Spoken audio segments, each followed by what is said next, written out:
Regresamos a Vía Pública, donde vamos a conversar sobre el terremoto en México. ¿Por qué afectó tanto a la infraestructura de la ciudad este 7.1? ¿A qué se debe la resistencia sísmica de los edificios chilenos? ¿Cómo deben estar preparadas las construcciones para enfrentar estos fenómenos? Bueno, todo esto es parte de lo que vamos a conversar esta noche con nuestros invitados. Saludamos primero a Ricardo Tapia, quien es profesor asociado del Instituto de Vivienda, Facultad de Arquitectura y Urbanismo, miembro del Programa de Reducción de Riesgos y Desastres de la Universidad de Chile. Ricardo, gracias por acompañarnos acá esta noche. Pablo Maturana, quien es director de la Escuela de Construcción Civil de la Universidad Católica. Pablo, también muchas gracias por estar aquí. Buenas noches. Y Rodolfo Cabezas, académico de Ingeniería Civil de la Universidad San Sebastián, máster en Ingeniería Geotécnica de la Universidad Católica. Gracias por estar aquí esta noche. Y claro, ha llamado la atención dentro de los múltiples elementos que han marcado este terremoto lo que ha pasado con este 7.1. Son cerca de 40 los edificios que se desplomaron y es ahí donde ha surgido la pregunta. ¿Esto tiene que ver con las características del terremoto en sí, con las características de donde está emplazada Ciudad de México o derechamente con problemas en la construcción? Comenzamos, Ricardo, con su opinión. Bueno, sí, buenas noches. Yo decía el otro día que es multifactorial, o sea, no podemos atribuirlo a algún factor en particular y creo que también para ser responsable habría que esperar las investigaciones y los estudios que se hagan a partir de lo que sucedió. En segundo lugar también, claro, desde Chile, recién conversamos, desconocemos en el lugar, ¿cierto?, la situación, el contexto y todo. Por lo tanto, como digo, no me atrevería a decir que es un factor. Sí se podrían enumerar algunos que podrían estar influyendo. Todo lo que es de la cota, de la línea de cota de tierra hacia abajo, todas las características del suelo. Ya sabemos lo que pasa con Ciudad de México y su suelo. Después tiene que ver también con el aspecto normativo, qué tan antisísmicos son los edificios en México en función de las amenazas, las geoamenazas, ¿cierto?, que le afectan. En tercer lugar también tiene que ver con todo el proceso constructivo.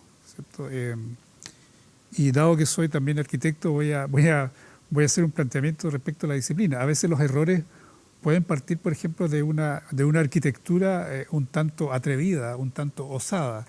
Por arquitectura atrevida, osada, me podría plantear una arquitectura que sea con mucho voladizo, con mucho atrevimiento estructural. Pero por las señales que llegan de lo que está ocurriendo, de lo que ocurrió en México, los que se han caído son edificios más bien ortogonales, es decir, no son atrevidos desde el punto de vista arquitectónico. Entonces, desde ese punto de vista podríamos suponer que a lo mejor no hay errores desde el punto de vista de la arquitectura, sino que los errores o las deficiencias, si es que las ha habido, son de otra índole. Sí, eso agregaría algunos factores adicionales a diferencia de lo que nos ocurre acá. O sea, el tipo de sismo que se produjo allá, si bien es un 7.1 en cuanto a magnitud, la intensidad con la que se percibió el sismo es muy alta por el tipo de sismo. O sea, es un sismo que es intraplaca y él es completamente distinto a los sismos por subducción que nos ocurren acá en Chile, donde claramente son magnitudes mayores, pero la intensidad con la cual se perciben por parte de la gente también hace que el sismo tenga una manifestación diferente. Ahora, en cuanto a los edificios, y algo que tú mencionaste, yo creo que es sumamente relevante. Son edificios que se ven bastante tradicionales, no tienen ninguna arquitectura muy rebuscada, y en cambio uno veía edificios que se mantuvieron en pie, torres de gran altura, que seguramente son bastante más modernos. Entonces ahí también vienen dentro de las especulaciones, ¿qué habrá pasado con estos edificios antiguos en el terremoto del 85? Si fueron inspeccionados, fueron evaluados adecuadamente y no tenían algún daño acumulado, que con un pequeño maquillaje, que sabemos que de repente las intervenciones solamente van a reparar la falla y no reparar la causa basal del problema, no quedaron adecuadamente recuperados. Sí, quisiera complementar un poco lo del colega, diciendo que efectivamente nosotros en la especialidad técnica tendemos a quedarnos con el número de la magnitud de Richter. Sin embargo, hay condiciones particulares de los terrenos, de los lugares, que generan efectos de amplificación, que generan percepciones en la ciudadanía, como ocurre en la Ciudad de México debido a su tipo de suelo.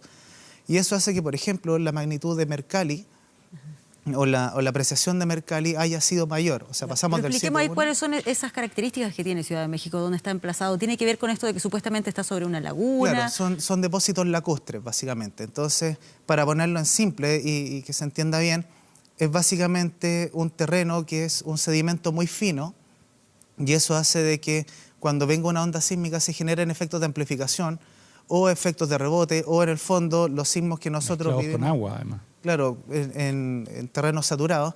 Y básicamente, por ejemplo, acá un sismo subductivo que tiene una duración de 1 minuto y medio, en general, lo más recurrente, allá puede estar oscilando del orden de 2 minutos, 2 minutos y medio, porque en el fondo se sigue dando vueltas la onda, etcétera. Entonces, ¿y acá en nuestro país hay sectores donde se haya construido en suelos parecidos a ese de Ciudad de México? Mira, por suerte son bastante menos.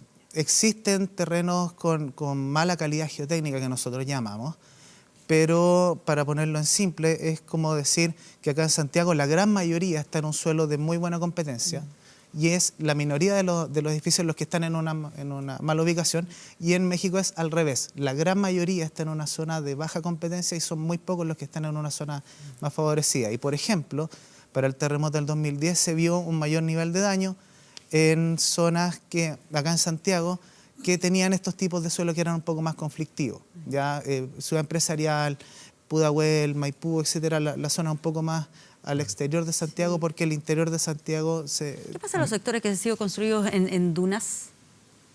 Sobre donde antes habían dunas, que es, por ejemplo, lo que pasa hacia el lado de Concón. Claro, uno esperaría. Bueno, de complejo? hecho, han habido problemas recientes en el último tiempo, socavones, cosas de ese estilo, que es material más bien suelto. Entonces, si uno no realiza la compactación adecuada, se arriesga en el fondo a la posibilidad de que eso se compacte debido al sismo y se genere un hundimiento, que haya problemas en las cañerías, etcétera. Claro, eventualmente suelos granulares que tienen baja cohesión, que se unen poco, tienden a sufrir deformaciones o densificaciones por vibración. Entonces justamente ocurren esos asentamientos y todo eso. Pero hay una de las cosas que también mencionaban ustedes respecto al suelo de Santiago. El suelo de Santiago antiguamente se hablaba de que era un suelo muy competente, pero era cuando estábamos zonificados por los dos ríos, el río Mapocho y el río Maipo, y no nos íbamos más allá de lo que hoy día es la autopista central y Américo Vespucio.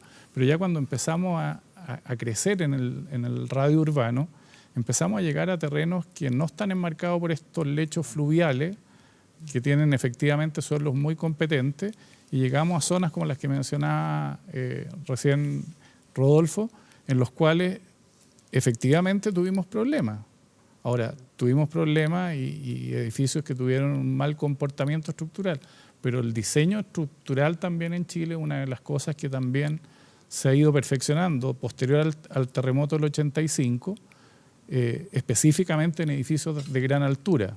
Uno podría decir que hasta el terremoto del año 39 se generó una norma que permitió construir edificios de mediana altura y tener un muy buen comportamiento, pero con posterioridad al 85 se nuevamente perfeccionó la norma sísmica en Chile y ya pudimos llegar a edificios de mayor altura. Y hoy día, con el terremoto del 2010, nuevamente se ha hecho una readecuación, no solamente de la norma sísmica, sino también de la parte del estudio de la mecánica de suelo, que es de donde nace la estructura hacia arriba.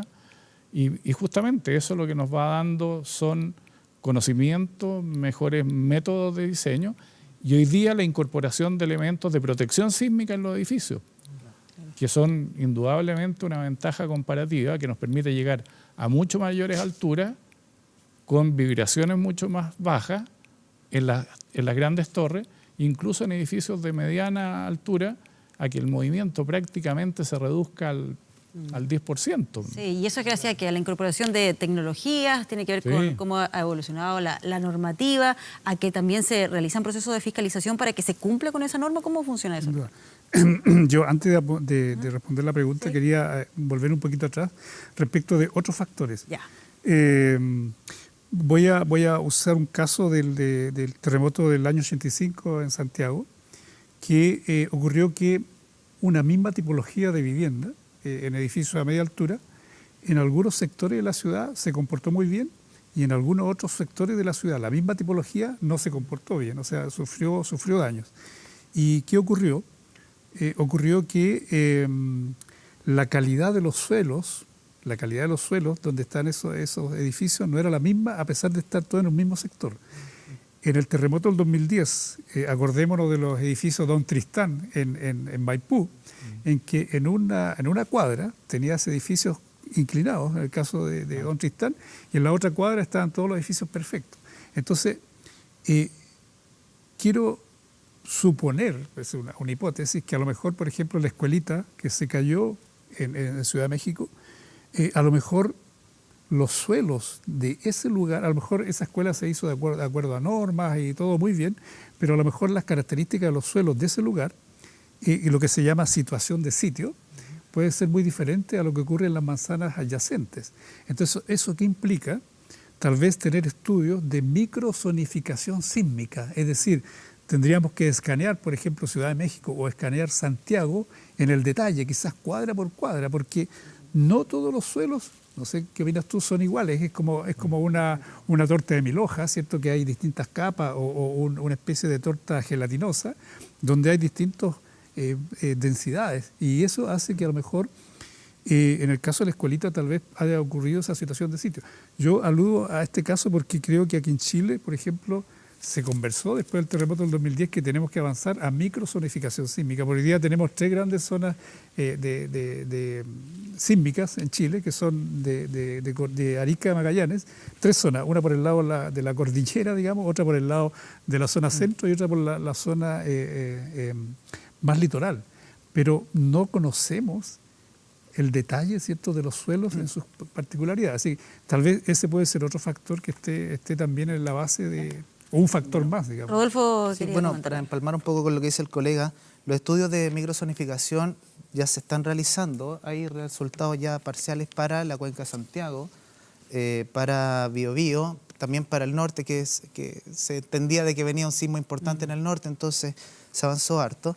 Y es parte de las lecciones aprendidas que nos dejó el terremoto del 2010. O sea, se avanzó mucho en el 85 con la norma chilena de construcción. Y con el 2010 se avanzó mucho también en decir, no basta con construir bien, hay efectos que son locales y también hay que caracterizar bien el suelo. Fue un poco lo que pasó también en México. Y parte de las lecciones aprendidas, de la nueva normativa, de los decretos que se generaron después, fue incorporar esas regulaciones a la construcción. Y también pasa un poco parecido con la situación mexicana. El terremoto del 85 fue muy perjudicial, generó gran cantidad de daños, generó gran cantidad de pérdidas humanas y en base a eso también se avanzó mucho en una actualización de la normativa en México, se avanzó en sistemas de protección civil, que es lo que nosotros podríamos llamar como similar a la ONEMI, probablemente, y se avanzó también en estos sistemas de alerta temprana de sismos que probablemente ustedes han visto en prensa, que si bien no son infalibles, ayudan mucho en el fondo a evitar la pérdida humana, evitan mucho a evitar los daños, claro. etc. Pero ahí me surge la duda. Cada gran terremoto sirve para aprender y tomar mejores medidas, especialmente en temas de construcción. Sí, pero en México, ¿hay terremotos de esta magnitud con menos frecuencia que acá en nuestro país? Mira, al revés. Lo que pasa es que, entrando un poco en el punto de vista geológico, en México tienen una situación un poco distinta a la realidad chilena, ¿ya?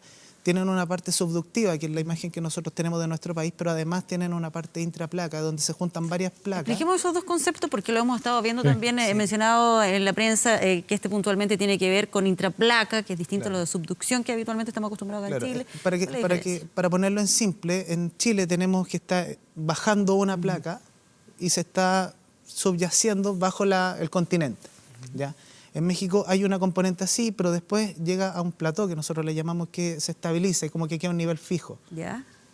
Que son los 50 kilómetros de profundidad y ahí ocurre, ¿ya? Entonces, en particular, el caso mexicano tiende a generar más sismos, más en cantidad, pero menos en intensidad, menos en magnitud.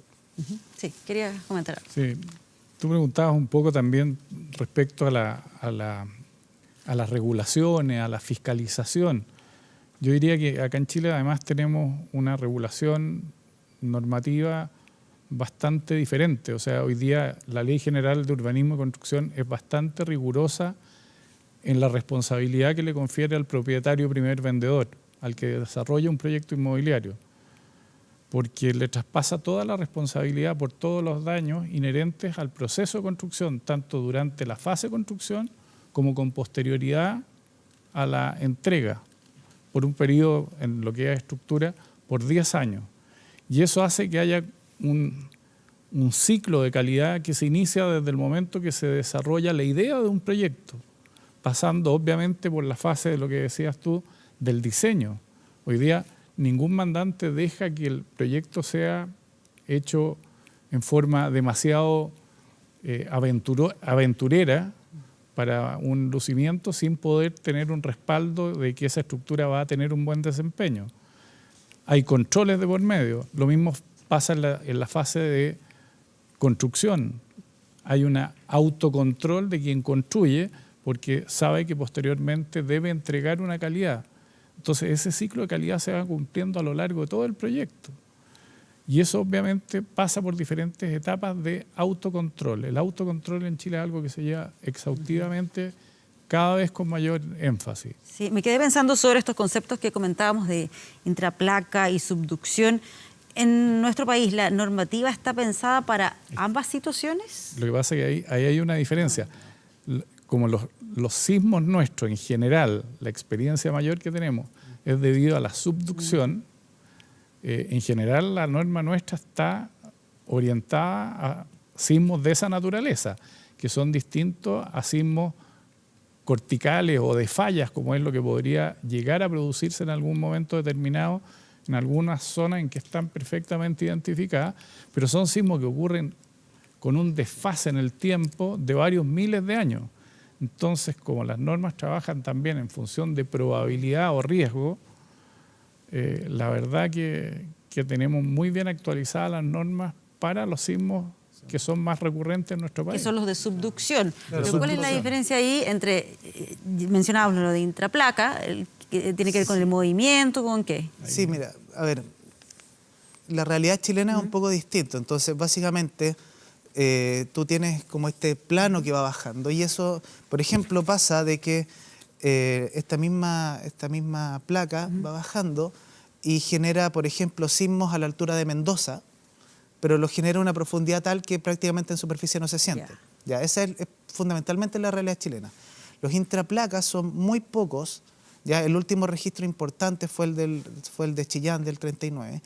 Y los corticales, como los que se espera que sean para la falla de San Ramón, etcétera, también lo que decía aquí el colega, tiene una tasa de recurrencia de lo que se ha estudiado de varios miles de años. Entonces, es difícil hacer una política país. Bien, pero para entenderlo, ¿significa que el tipo de movimiento que provocan es diferente? ¿En qué se nota? Es que ahí viene lo que él mencionaba.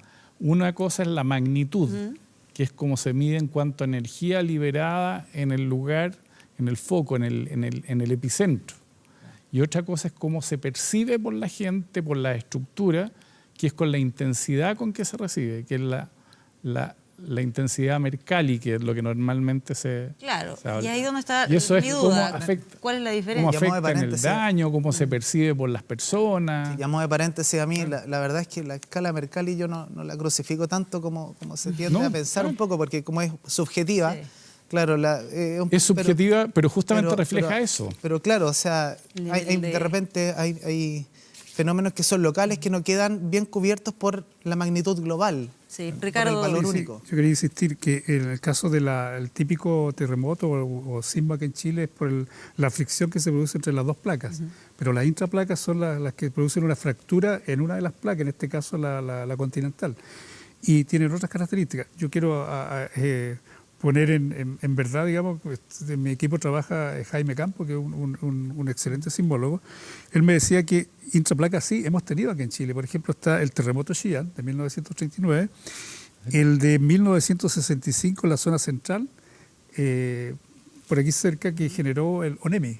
ONEMI fue por eso, incluso hubo una represa que se vino abajo y murieron 300 personas, digamos. Y también me habló de la zona central en el año 71 acá, y el último, el 2007, en Punitaqui, también fue intraplaca. Entonces, el problema es que, claro, las normas acá las tenemos justamente para el sismo de fricción de las dos placas y no esta. Entonces, no para la fractura. Claro, para la fractura, que es otro tipo de expresión, digamos, característica. Así que hay que poner atención. ¿Y eso qué significa? Que al moverse, por ejemplo, no sé, cuando es subducción, ¿es más bien un vaivén? ¿Cambia eso cuando se trata de esta fractura? Por ejemplo, lo que pasa es que la fractura puede producirse debajo de ¿Ya? una zona poblada. En cambio, la fricción de las dos placas, ¿cierto? Normalmente está más o menos a 80 kilómetros de la costa, entonces las ondas, ¿cierto? Viajan de otro modo a tener el movimiento, el quiebre debajo de una En general son poblada. a mayor profundidad también Sí, acá. sí. ¿no? Claro. Ya. Sí, Pero la normativa tanto, está más bien hecha para los que son de subducción. Sí, claro, si te Exacto. fijas para Y el se terremoto, perciben, o sea, tienen una intensidad en superficie que es Claro. distinto. sensiblemente más baja. Sí. Sí, y si te fijas para el terremoto ahora de México, el más reciente, no hubo alerta de tsunami, por ejemplo, porque fue totalmente dentro del continente. Claro. Claro, fue Como como a si 700 existió- kilómetros de la costa. Como si existió preliminarmente para el primer terremoto de México, que fue el 8 de septiembre, que así hubo una alerta de cómo estamos de stand-by a ver si existe la posibilidad. Ya, pero le estamos agregando al diccionario, entonces, intraplaca, subducción y los sismos corticales. Que eso sí que se dan con muy poca frecuencia, sí, pero claro. sí, por ejemplo, en el caso de la falla de San Ramón, Y son muy sería uno de ese superficiales. estilo. Sí. ¿Cuáles son las características que tiene un sismo cortical? De lo que se ha estudiado hasta el momento y lo que han investigado los colegas, etcétera, básicamente que tienen su mecanismo focal en el fondo donde se produce la ruptura del orden de 10 kilómetros de profundidad. Sí, o sea, de poca profundidad. Por Son lo tanto, se percibe superficiales. mucho en la superficie. Así es. Gran intensidad, percepción. Por lo tanto, el daño podría ser mayor. Claro, y también lo que se espera es que sean más bien como un impulso, como quien dice, como un empujón fuerte de pocos segundos de duración. Ya, no Pero como con- los subductivos que está varios minutos ahí. Pero por ser superficiales con mucho daño. Ya. O sea, nuestra normativa no está pensada en ese tipo de sismo. No tiene la recurrencia, el historial La como para verse experiencia. actualizado a eso. ¿Y se debiera hacer? ¿Se puede hacer? O sea, yo creo que vamos para allá. Yo creo que vamos para allá con el correr del tiempo, pero todavía son temas que están empezando a tratarse. Estábamos acostumbrados a los sismos subductivos. Esto es una realidad que tiene pocos años de investigación. Sin ir más lejos, no sé, por los estudios de fallas corticales en la época del 60, 70, decían de que básicamente no va a haber falla o no va a haber desplazamiento y bueno, era la interpretación de la época. Hoy día ya se entiende que no, pero sí que la probabilidad de falla de aquí a 100 años sigue siendo baja, de aquí a 200 años pues sigue siendo baja, entonces sin duda que va a ser un tema de estudio y de conversación para más adelante, pero no está dentro de la realidad hoy día normativa, por lo menos. Sismos de tipo cortical o de fallas corticales más recientes y que han hecho daño gravísimo, por ejemplo, en Lorca, en España, si no me equivoco, en el 2012 o 2011, y los últimos... El que hubo en Italia. En Italia. Todos los de Italia son de tipo cortical y de falla, y ya no sabemos los daños gravísimos que... Y ahí, si uno piensa y cuando le cuentan de la magnitud del sismo, Eso iba a uno dice, comentar. pero ¿cómo con un 5 y algo tuvieron ese nivel de daño? Pero es que fue en la superficie, o sea, se recibió con la intensidad que refleja algo que ocurre ahí debajo tuyo. Entonces, por eso que hay que distinguir las dos escalas, y yo coincido con Rodolfo perfectamente en eso, de que no hay que despreciar las dos mediciones. Uno es la energía liberada en el foco y otro es cómo se percibe a nivel de superficie y qué efecto provoca sobre la superficie terrestre y sobre las estructuras, sobre las personas. Recién antes de conversar aquí públicamente, estábamos conversando fuera y conversábamos que lamentablemente, digamos, estas situaciones catastróficas de mucho dolor para América Latina es una, si lo miramos como una oportunidad a pesar del desastre, es una buena oportunidad para que aprendamos todos los países, especialmente todos los que estamos en la franja andina, ¿cierto? Que estamos constantemente sometidos a este tipo de calamidades, aprendamos de los logros, de los buenos logros de los otros países y aprendamos a corregir los errores, ¿cierto? Y las deficiencias que han tenido. A propósito de eso, yo quería decir algo que se escapa un poquito del tema, pero sí tiene que ver, que es lo siguiente. estamos conectados con otras redes respecto de lo que ha ocurrido en México. Y hay que poner atención que el abocarnos solamente al daño en lo que son los edificios, lo que está pasando en Ciudad de México, quizás esté opacando, digamos, el daño en otras localidades, ¿cierto? Que donde la ayuda no llega, porque bueno, Ciudad de México es el patrimonio cultural de la humanidad en su centro histórico, pero hay otro tipo de situaciones que están pasándola muy mal en México y que requieren ayuda. Entonces, también los aprendizajes, yo diría que hay que avanzar hacia esas áreas. ¿Te fijas? Sí. Y que es parte de la... Ahí hay un tema que tú tocas que es re importante, lo de las redes y la internacionalización. Yo creo que justamente ahí tenemos una responsabilidad, los que estamos en el mundo universitario, en el mundo académico, que si bien es cierto, en nuestro país la recurrencia de estos fenómenos corticales, superficiales, son poco frecuentes, debemos tener los ojos muy puestos en que el mundo hoy día tiene las fronteras abiertas, o sea, ir a aprender de lecciones que nos pueden llegar, pero que afortunadamente no nos ha tocado vivirlas y que nos ocurrieron en países como estábamos hablando del caso de España o de Italia. Claro, y que se puede aprender en que claramente uno puede, a través de redes de expertos, hacer visitas a esos lugares Pablo, y ver los Ricardo, efectos. Rodolfo, lamentablemente se nos acabó el tiempo, pero ha sido una conversación muy interesante, además que ya hemos incorporado otros conceptos, otros elementos en los cuales hay que fijarse cuando uno analiza lo que ha pasado con terremotos, que lamentablemente tenemos harta experiencia acá en nuestro país. Ojalá aprendamos, como digo, de lecciones que por suerte no nos ha tocado vivir. Muchas gracias por hacer unos comentarios finales. Creo que es súper importante sacar lecciones aprendidas de lo que ha pasado en México. En particular, el tema del sistema de alerta temprana, yo creo que es algo que debiese estar dentro de las políticas públicas en los próximos años. El sistema de la operación Daisy o la evacuación, acá en Chile tenemos la mala costumbre de esperar que el sismo baje, ya que baje la intensidad y nos quedamos esperando. Básicamente cuando llega un sismo realmente importante habríamos perdido tiempo de salir de los edificios. Entonces hay una serie como de cambios culturales que de a poco tenemos que ir interiorizando, creo yo. Bien, muchas gracias por acompañarnos acá esta noche. Gracias. Muchas gracias. Vamos a una pausa, regresamos ya con lo que queda de Vía Pública.